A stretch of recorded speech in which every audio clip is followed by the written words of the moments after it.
શિસ્ત ભંગ કરનાર બીએલઓ સામે હવે કાર્યવાહીની ચીમકી ઉચ્ચારવામાં આવી છે। અમે રાત દિવસ મહેનત કરીએ છીએ તેવું બીએલઓ દ્વારા નિવેદન પણ આ મુદ્દાને લઈને સામે આવી રહ્યો છે, જેમાં બધા જ બીએલઓ એ નિષ્ઠાપૂર્વક કામગીરી કરી રહ્યા છે। સરકારનું નિવેદન બધા બીએલઓ માટે ન હોઈ શકે તેવું તેમનું કહેવું છે। આ સાથે તેઓ વધુમાં કહી રહ્યા છે કે એક કે પછી બે બીએલઓએ શિસ્ત ભંગ કર્યો હશે। જાણી જોઈ અને કોઈ શિસ્ત ભંગ કર્યો હોય તો તેમના પર કાર્યવાહી કરો। સરકાર તમામ સામે કાર્યવાહી કરે તે બિલકુલ યોગ્ય નથી।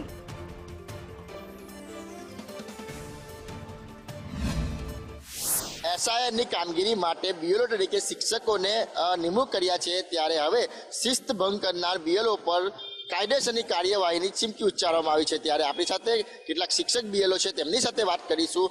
એવા બીએલઓ માટે હશે કે જેમને કામગીરીમાં ગંભીર બેદરકારી કરી હોય। બાકી જનરલ શિક્ષક સમાજે એસઆઈઆરની આ મુશ્કેલ કામગીરી બહુ નિષ્ઠાથી અને બહુ મહેનત કરીને પૂરી કરેલ છે, એટલે આને જનરલમાં નહીં લેવું જોઈએ। કદાચ કોઈ ઇન્ડિવિજ્યુઅલ કેસ માટે સરકારનું આ સ્ટેટમેન્ટ હશે, પરંતુ એસઆઈઆરની કામગીરીમાં લગભગ તમામે કોઈ એકાદ અપવાદ ઇન્ડિવિજ્યુઅલ કેસ છોડી દઈએ તો તમામ શિક્ષકોએ બહુ મહેનત કરીને એસઆઈઆરની કામગીરી પૂરી કરી છે।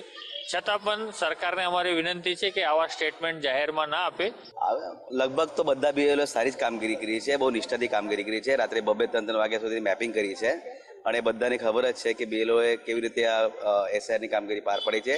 એના માટે આપણા ગુજરાત સરકારના જે હર્ષસંઘવી સર છે અને CR પાટીલ સાહેબ છે, એમને બીએલઓને પ્રોત્સાહન પણ આપેલ છે અને એમની તારીફ પણ પ્રશંસા પણ કરેલ છે। તો એટલા મોટા હદે બીએલઓએ સારી કામગીરી કરી છે।